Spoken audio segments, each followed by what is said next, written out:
आपको लिए चलते हैं खानेवाल, जहां पर आज पंडाल सजाया गया है पाकिस्तान तहरीक इंसाफ की जानिब से। इस वक्त आप देख सकते हैं चेयरमैन तहरीक इंसाफ इमरान खान मौजूद है डाइस पर और कुछ ही देर में वो बाकायदा तौर पर इस जलसे से खिताब करेंगे। इस वक्त आप बराह रास्त मनासिर देख रहे हैं, एक बहुत बड़ी तादाद है कारकुनान की यहाँ पर और पाकिस्तान तहरीक इंसाफ के चेयरमैन इस वक्त खिताब कर रहे हैं। इय्याका नअबुदु व इय्याका नस्तईन।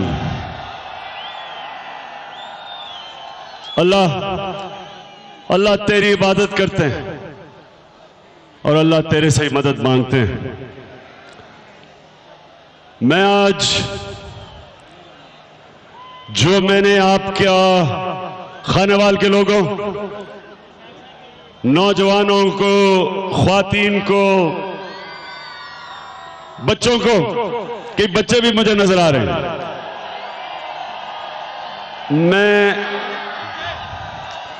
मैं आपको देख के, आपके जुनून को देख के, आपके शऊर को देख के मैं आज अल्लाह का शुक्र अदा करता हूं। खानेवाल के लोगों, यहां बोला मेरे पाकिस्तानियों, अल्लाह ने खामोशी और आराम से मेरी बात सुने। मैं वो आपके सामने पाकिस्तानी खड़ा हूं जिसको अल्लाह ने बड़ी बड़ी कामयाबियां दी। क्रिकेट में पहली दफा, सुने जरा ये गौर से और पीछे भी, पहली दफा पाकिस्तान हिंदुस्तान में जाके हिंदुस्तान को हराया। लाखों लोग एयरपोर्ट पे आए लेने, बड़ी खुशी हुई मुझे। अल्लाह का मैंने बड़ा शुक्र अदा किया। और फिर पहली दफा इंग्लैंड को जाके हमने इंग्लैंड में क्रिकेट में हराया, फिर अल्लाह का शुक्र अदा किया, पहली दफा। और फिर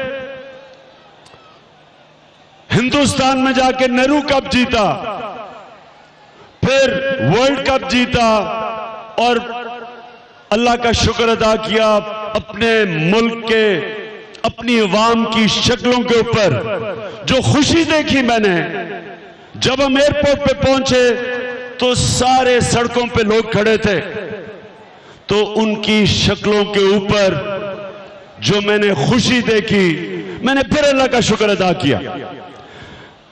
शौकत खानम का जब दरवाजा खुला, बड़ा मुश्किल, क्रिकेट से ज्यादा मुश्किल था अस्पताल बनाना। जब 29 दिसंबर 94 को जब शौकत खानम का दरवाजा खुला, मैंने बड़ा अल्लाह का शुक्र अदा किया और बड़ी खुशी हुई। आज मैं अल्लाह का इसलिए शुक्र अदा कर रहा हूं कि ये जो मुल्क, एक अल्लाह ने आपको इतना बड़ा तोहफा दिया था और जो हम देख रहे थे अपनी तबाही की तरफ जा रहा। हमारे मुल्क में ऐसे हुक्मरान आए, बारियां ली जिन्होंने, मैंने अपनी आंखों से अपने मुल्क को नीचे जाते देखा। यही पाकिस्तान था। यहां के इदारे सारे इस खित्ते में बेहतरीन इदारे थे। यहां की तालीमी इदारे, यूनिवर्सिटीज, अस्पताल, बाहर से लोग इधर आया करते थे। दुबई से, जो आज लोग दुबई में छुट्टियां गुजारने जाते हैं, सिर्फ आज से 25 से 30 साल पहले कराची में छुट्टियां बनाने आते थे। ये हमने अपनी आंखों से वो पाकिस्तान देखा कि पीआईए, जिधर मुझे इतना अफसोस हुआ कि न्यूयॉर्क का जो रूट था पीआईए का वो बंद कर दिया है। ये पीआईए दुनिया की टॉप एयरलाइन थी। हमें फख्र होता था जब हम पीआईए में बैठते थे। दुनिया मानती थी हमारी एयरलाइन को। और वो पाकिस्तान जो सबसे तेजी से तरक्की कर रहा था, अगर आज हम उस पाकिस्तान को उधर देखते हैं कि जिधर मुजरिमों ने मुल्क के ऊपर आके बैठ के कब्जा कर लिया है, अवाम पिस रही है, हालात बिगड़ रहे हैं, तो मैं इसलिए आज अल्लाह का शुक्र अदा करता हूं खानेवाल के लोगों, इसलिए कि जो मैंने आपका शऊर देखा, मुझे आज यकीन है कि सारा पाकिस्तान जाग चुका है, तब्दीली के लिए तैयार हो चुका है। अवाम फैसला कर बैठी है कि वो अब इस तरह इस मुल्क को चलने नहीं देंगे। वो लोग जो 30 साल से यहां आके झूठे वादे करते रहे, अवाम का नाम लेते रहे और खुरबा अरबपति बन गए और कौम को मकरूज कर दिया, शुक्र है कि आज मेरी कौम जाग गई। और खाने वाले के लोगों, नौजवानों, ये खास तौर पे आपके लिए, मैं 24 साल की उम्र का था जब मैंने दुनिया का चक्कर लगाया, दुनिया के सारे मुल्क देखे, और खुशकिस्मती से मैं वो पाकिस्तानी हूं जिसने सारा पाकिस्तान देखा। मैं आज आपके सामने दावा करता हूं कि अल्लाह ने जो खूबसूरती इस मुल्क को, आपके मुल्क को दी है, मैंने शायद ही दुनिया के किसी मुल्क में इतनी खूबसूरती देखी है। यहां आपके पास हिमालय, 4 किस्म के पहाड़ हैं। एक है हिमालय, एक है काराकोरम, एक है हिंदू कुश, एक है सुलेमान, फिर सोल्ट रेंज, और फिर बलोचिस्तान के जब नीचे जाए वहां पहाड़। हर पहाड़ में मुख्तलिफ किस्म की खूबसूरती अल्लाह ने दी है। 12 मौसम दिए हैं इस मुल्क में, 12 मौसम। कोई भी फल आप उगाना चाहें, आप पाकिस्तान में उगा सकते हैं। आराम से तुम सारा वक्त भाग रहे हो। आप जो भी फसल उगाना चाहें इस मुल्क में उगा सकते हैं, जरखेज जमीन है। ये पाकिस्तानियों सुनो, ऑस्ट्रेलिया के अंदर एक जमीन जो जरखेज जमीन होती है उसको कहते हैं टॉप सॉइल। उसके ऊपर जो जमीन के ऊपर जो ऊपर वाला मिट्टी होती है उसको टॉप सॉइल कहते हैं। ऑस्ट्रेलिया में 6-6 इंच से ज्यादा कहीं भी टॉप सॉइल नहीं है। यहां आप जिधर बैठे हैं, यहां 6-6 फुट टॉप सॉइल है, यानी कि जरखेज तरीन जमीन अल्लाह ने आपको दी है। अल्लाह ने कोयले के रिजर्व्स, अल्लाह ने तांबे के रिजर्व दिए। अल्लाह ने ऐसे ऐसे खूबसूरत इलाके दिए। मैं पिछले ये गर्मियों में मैंने 4 ऐसे पहाड़ों में ऐसी वादियां ढूंढी हैं जो इंशाल्लाह हम खोलेंगे। ये सिर्फ पख्तूनख्वा में है, इंशाल्लाह अगली गर्मियों में खोलेंगे। मैं दावे से कहता हूं कहीं यूरोप में आपको इतनी खूबसूरत वादियां नहीं नजर आएंगी जो ये 4 नहीं मैंने ढूंढी हैं। और इंशाल्लाह हर साल मैं आपको 4 नई वादियां ढूंढ के दिखाऊंगा। आपके मुल्क में अल्लाह ने इतनी खूबसूरती दी है। तो ये वो मुल्क है जो अल्लाह ने अपना हर नेमत दी है। लेकिन पाकिस्तानियों, खानावाल के लोगों, अल्लाह ने तो हमें सब कुछ दे दिया और आप जितना भी अल्लाह का शुक्र अदा करें वो कम है। लेकिन हमने, पाकिस्तानियों ने अपना फर्ज पूरा नहीं किया। हमने जो हमें अल्लाह की जमीन के ऊपर हमें जो करना चाहिए था हुकूमतों ने और लोगों ने, वो हमने नहीं किया। अब ये देखें नौजवानों, ये आपके लिए खास तौर पे जो ये मौसम आजकल है, पाकिस्तान की तारीख में कभी इस तरह धुंध पड़ी नहीं। नवंबर के इस महीने में कभी नहीं पड़ी। उमूमन तो ठंड होती है तो धुंध आती है, ये तो अभी ठंड आई नहीं और धुंध आ गई है। ये धुंध नहीं है, ये पोल्यूशन है, ये आलूदगी है। ये आगे अगर ये बढ़ती गई या हमारे बच्चों का मुस्तकबिल बिगड़ता जाएगा, बीमारियां होंगी, दमे की बीमारियां होगी, पोल्यूशन होगी।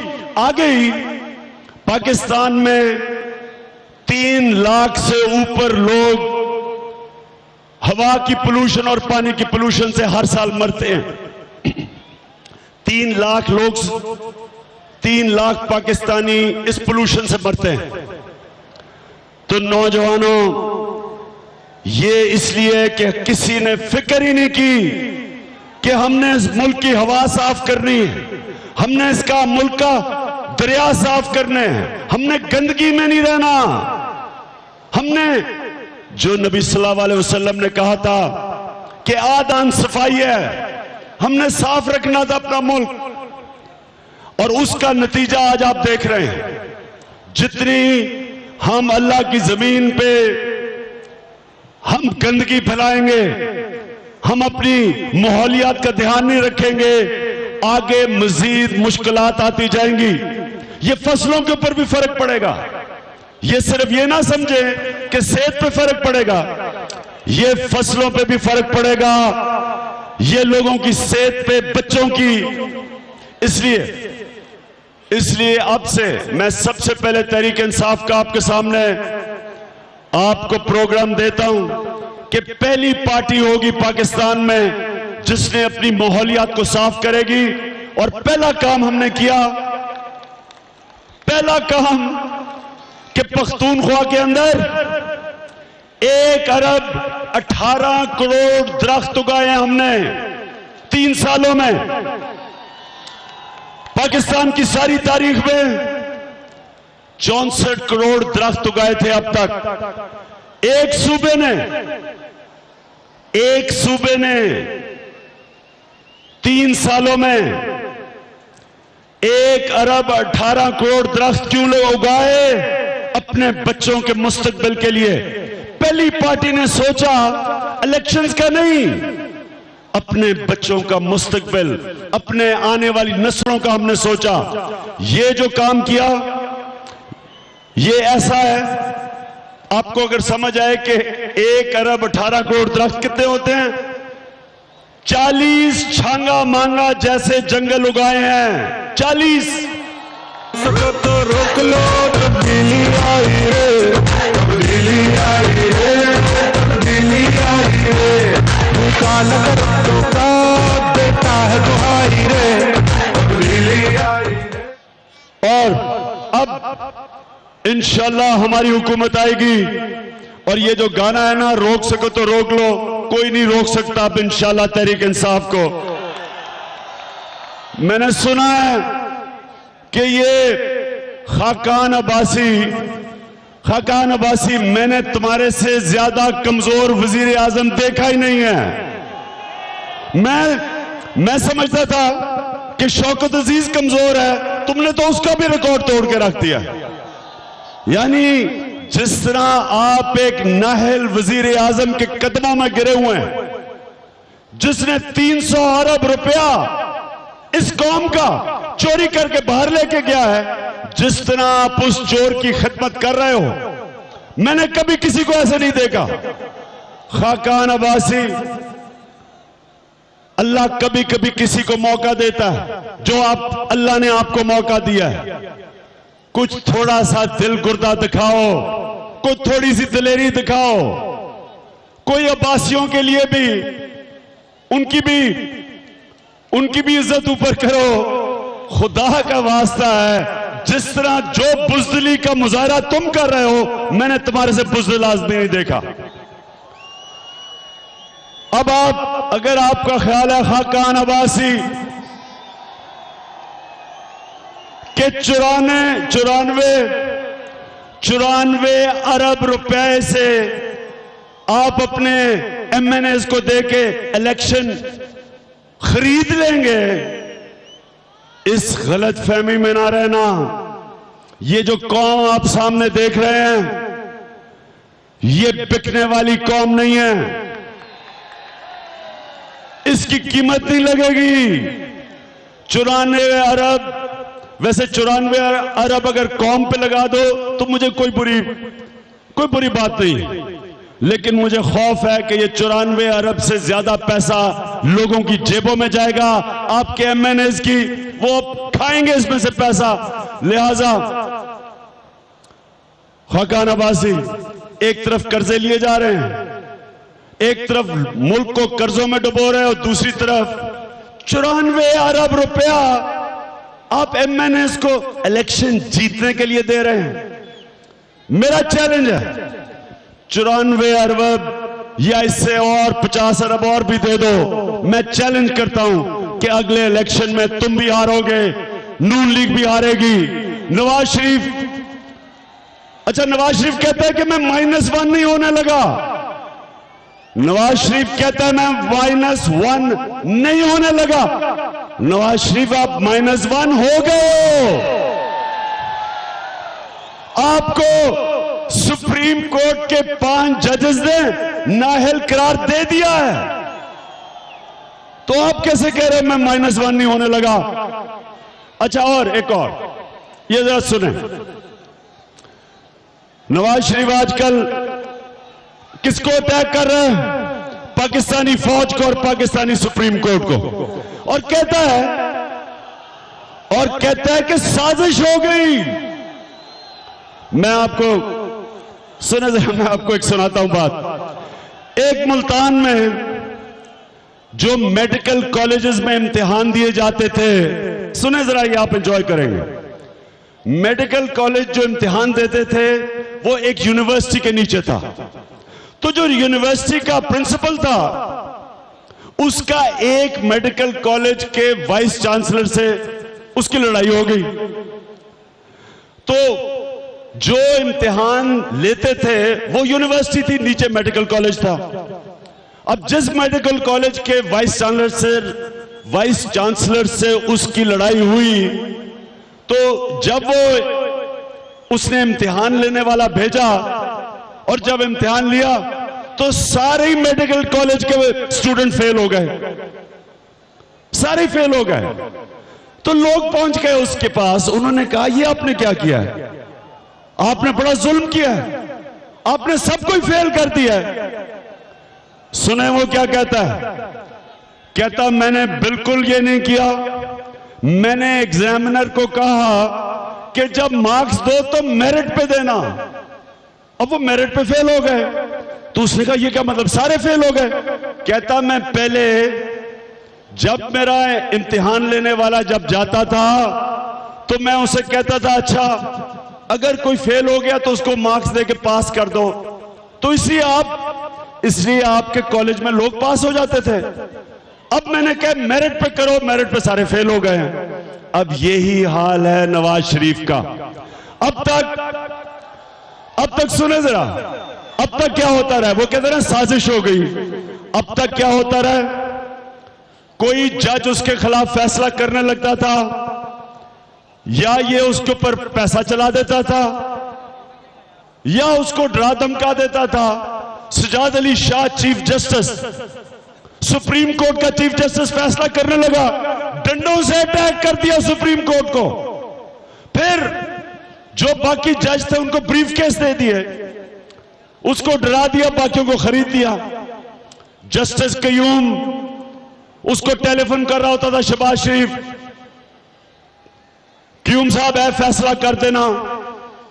दूसरा सैफुर रहमान उसको टेलीफोन कर रहा है जस्टिस क्यूम को कि बेनजीर को 5 साल नहीं 10 साल कैद दे देना। इनको इस तरह के जज पसंद थे जो इनकी बात मानते थे। अब ये पाकिस्तान की अदलिया ने इससे नाइंसाफी नहीं की, इससे इनके ऊपर इंसाफ कर दिया है, मेरिट पे फैसला कर दिया है, जो ये आदी नहीं थे। फौज को क्यों बुरा भला कह रहे हैं? ये वो लोग हैं जो फौज ने नून लीग को गोद में पाला था। नवाज शरीफ को जियाउल हक ने चूसनी दे के पाला था। इसको तो पॉलिटिक्स ही नहीं आती थी। फिर आईएसआई ने पैसा दिया। मेरान बैंक से पैसा लेके 1990 में आईएसआई ने दिया इसको। फिर 96 में एस्टेब्लिशमेंट ने फारूक लगारी से मिलके बेनजीर की गवर्नमेंट हटाई। और फिर 2013 में एक ब्रिगेडियर ने पंजाब में नून लीग की मदद की इलेक्शन जिताने में, हम सब पता है। तो ये पहली दफा अगर फौज आपकी गलत काम में हमायत नहीं कर रही और अदलिया आपसे पहली दफा इंसाफ कर रही है, तो ये साजिश नहीं नवाज शरीफ, ये अल्लाह का करम है कि अल्लाह का खास करम है, उसकी पकड़ है तुम्हारे ऊपर। तुम पकड़े गए हो और नहीं बच सकते।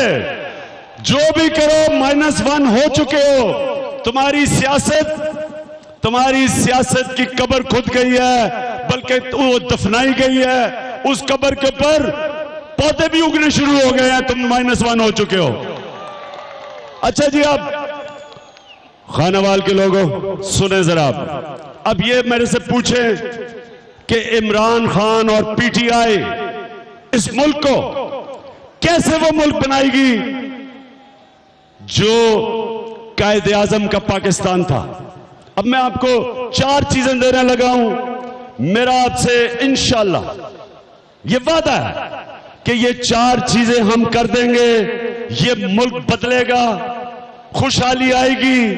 नौजवानों, आपका सबसे बड़ा मसला रोजगार है। मैं इंशाअल्लाह अगर हमने ये अपना प्रोग्राम जो मैं आपके सामने रख रहा हूं, सिर्फ 4 चीजें, ये 4 चीजें हम कर गए, आपको रोजगार लेने के लिए मुल्क से बाहर नहीं जाना पड़ेगा।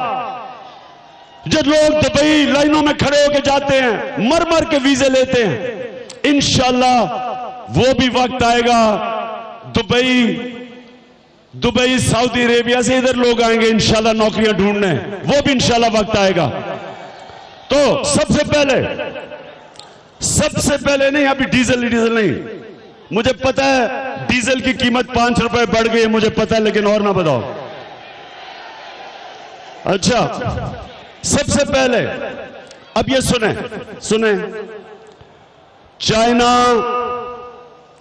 चाइना की मैं इसलिए मिसाल देता हूं कि आज वो दुनिया में सबसे तेजी से तरक्की कर रहा है।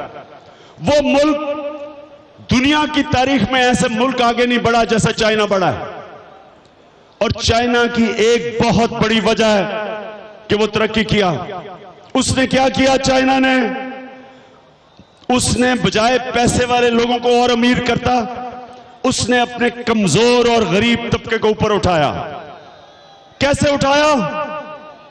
उसने सारी पॉलिसी बनाई आम लोगों के लिए। जो अभी शाह महमूद और जहांगीर तरीन बात कर रहे थे, छोटे किसान के लिए, जो किसान कमजोर होता है, जो मेहनत कश है, चाइना ने अपने छोटे किसान की मदद की।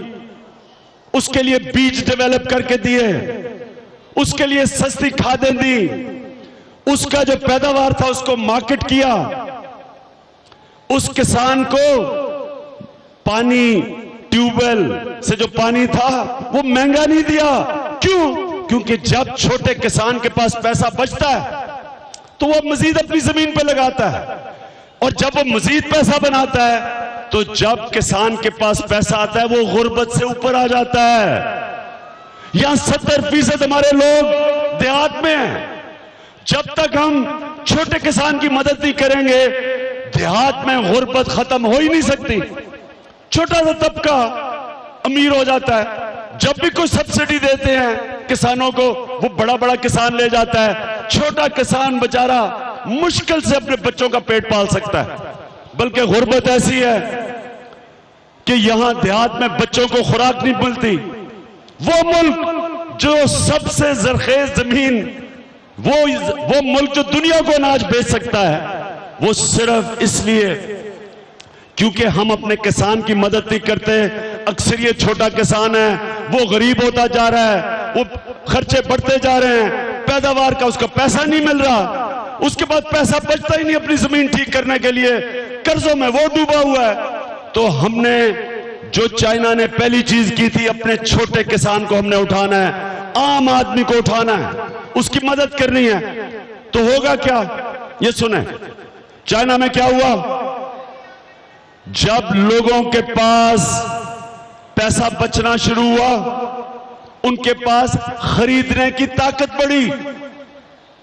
अब ये सोचना, मसलन खानेवाल में 2 लाख लोग हैं, मैं मिसाल दे रहा हूं आपको, 2 लाख लोग हो।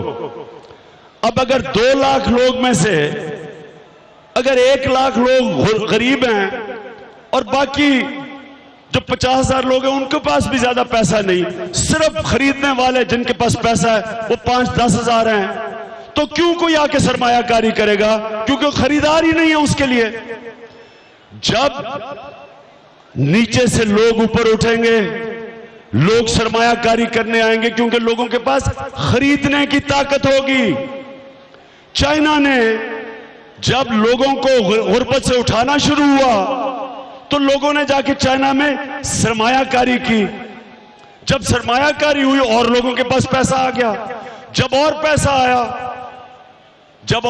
आया और सरमायाकार आ गए, और करते करते करते आज सारी दुनिया के सरमायाकार चाइना जाके सरमायाकारी कर रहे हैं, अमीर तरीन हो गया वो मुल्क। आप ये सोचे जरा कि 30 साल पहले जितना पाकिस्तान की आज सालाना आमदनी है 300 अरब, वो चाइना की थी। 30 साल पहले जो आज हमारी सालाना आमदनी 300 अरब डॉलर, वो चाइना की थी।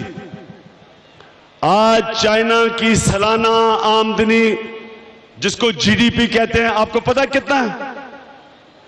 10,000 अरब डॉलर। 10,000 अरब डॉलर। क्यों?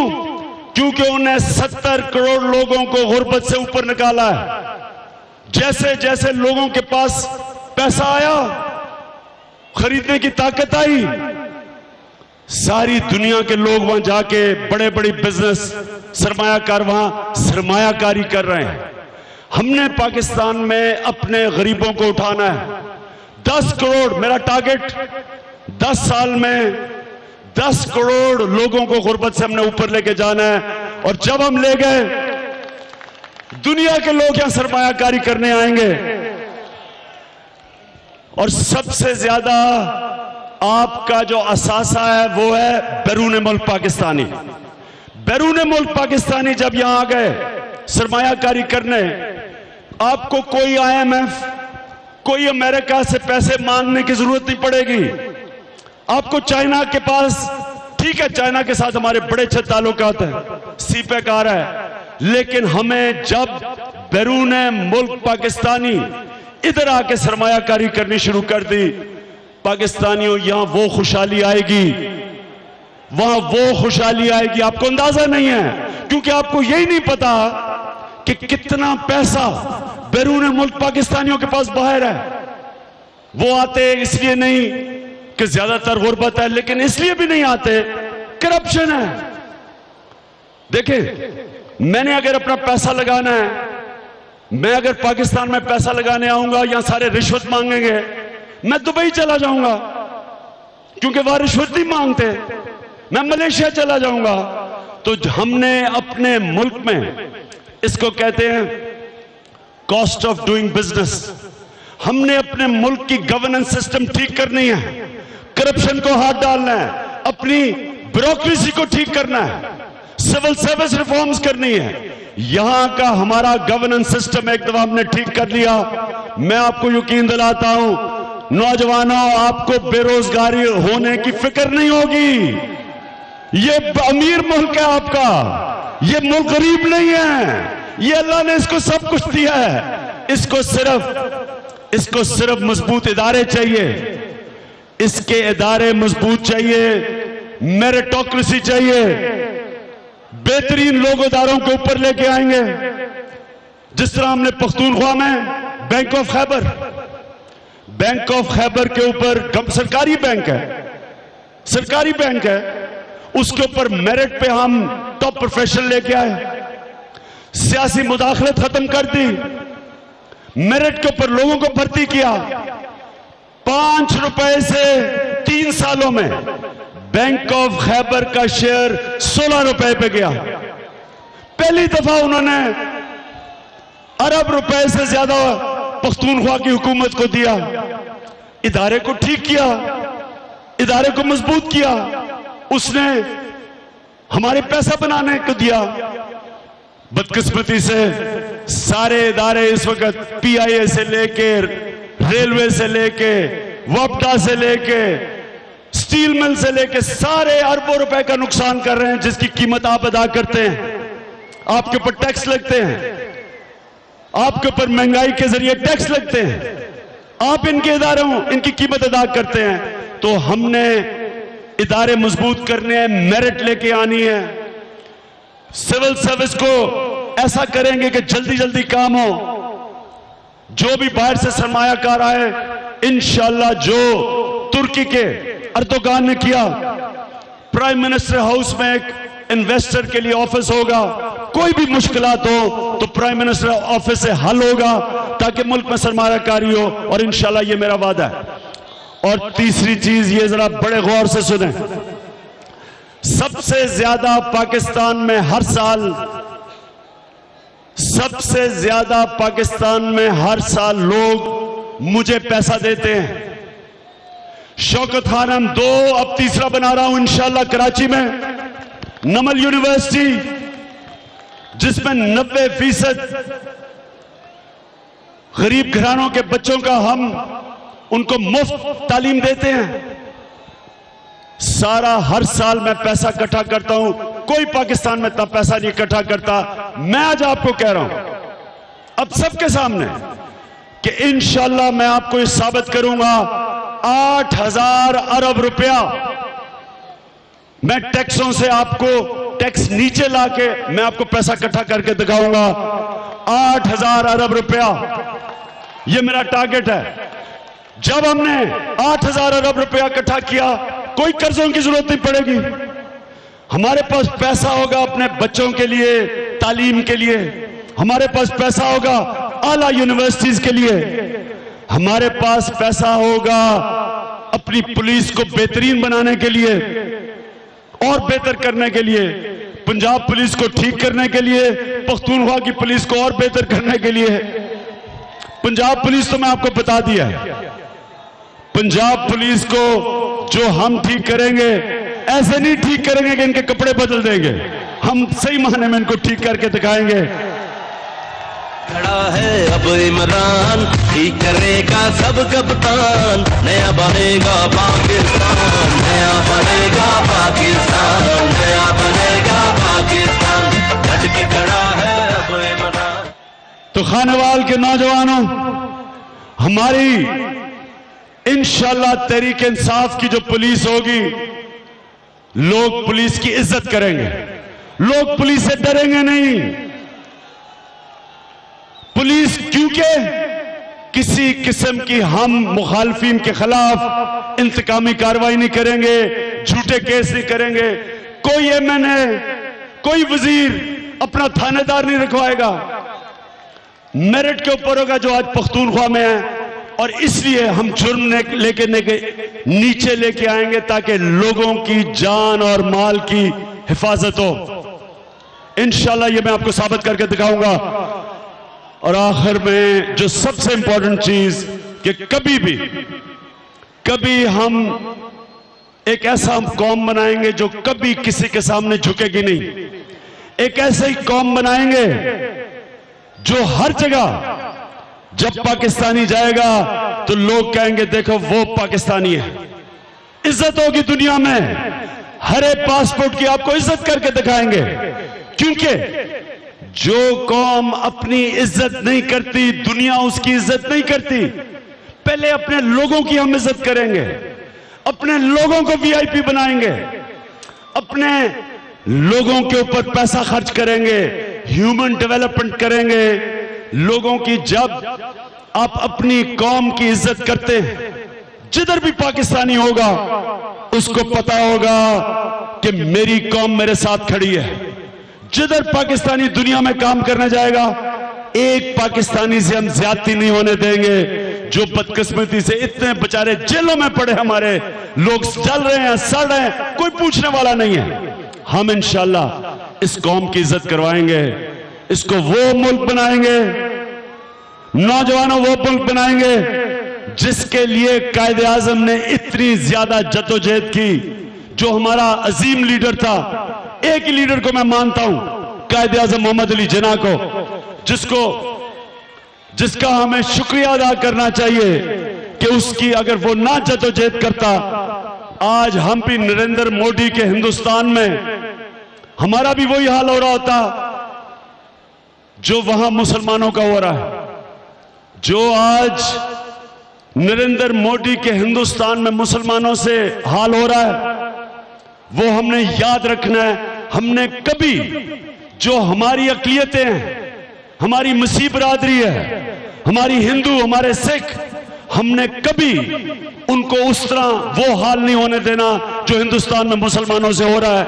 हमने उनको बताना है कि हम वो लोग हैं जो इंसान की कदर करते हैं, रब्बुल आलमीन है, सब इंसानों का खुदा है। हमारे नबी सल्लल्लाहु अलैहि वसल्लम रहमतुल आलमीन थे, सब इंसानों के लिए रहमत लेके आए थे। हमने अपनी अक़लियतों को पाकिस्तान में किसी किस्म की मुश्किलात में नहीं डालना, बल्कि हमारा फर्ज बनता है कि जो हमारी अक़लियत है इनकी हम हिफाजत करें, इनके हम हुकूक की हिफाजत करें, इनकी हम देखभाल करें, इनको हम पूरी तरह पाकिस्तानी बनाएं, ताकि कायदे आजम ने जब पाकिस्तान बनाया था तो मुसलमान वहां अक़लियत थे और उनको डर था कि हिंदुस्तान में अक़लियतों को उनके हुकूक नहीं मिलेंगे। तो हमने जब पाकिस्तान बनाया है, हमने ये साबित करना है हमारे नए पाकिस्तान में कि अक़लियतों को इंशाल्लाह बराबर का हमने शहरी बनाना है। बताओ बनाएंगे? बनाओगे? ये तुम्हारा पाकिस्तानियों तुम्हारा फर्ज है। ये तुम्हारे लीडर कायदे आजम ने वादा किया था कि इस मुल्क में अक़लियतों को बराबर के हुकूक मिलेंगे, और इंशाल्लाह मैं इमरान खान भी आपसे वादा करता हूं कि हमने अपने अक़लियतों को उस तरह रखेंगे ताकि हिंदुस्तान में मिसाल जाए कि देखो पाकिस्तान में किस तरह वो अपनी अक़लियतों को रखते हैं। मैं आखिर में आप सबका शुक्रगुजार हूं। मैं आज हैरान हूं कि जिस तरह आपने जुनून से, जज्बे से आज जलसे पे आए, धुंध के बावजूद जिस तादाद में आए, मैं आपका शुक्रिया अदा करता हूं। ख्वातीन आपका खास तौर पे, उमूमन यहां ख्वातीन जलसों में शिरकत नहीं करती, मुझे आपको खास तौर पे खराज तहसीन पेश करना है कि आपको हम खराज तहसीन भी पेश करते हैं, और हम चाहेंगे इंशाअल्लाह हमारे पाकिस्तान में औरतें भी अपना पूरा रोल प्ले करेंगी नया पाकिस्तान बनाने में। और अब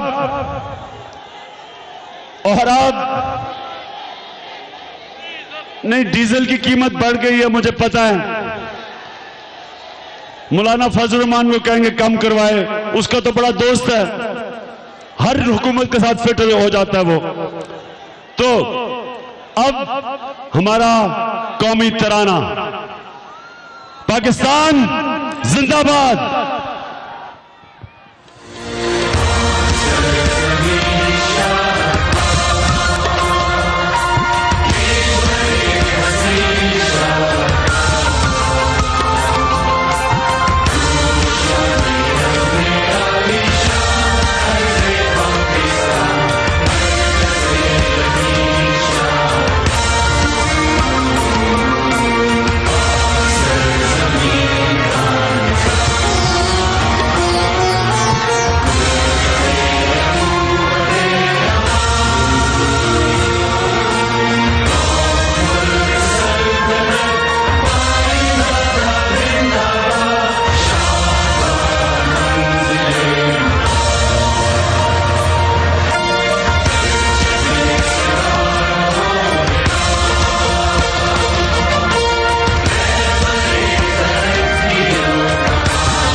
खानेवाल में पाकिस्तान तहरीक इंसाफ के चेयरमैन इमरान खान जलसा आम से खिताब कर रहे थे। उनका कहना था कि हम इस मुल्क को वो मुल्क बनाएंगे जिसके लिए कायद आज़म ने जिद्दोजहद की थी।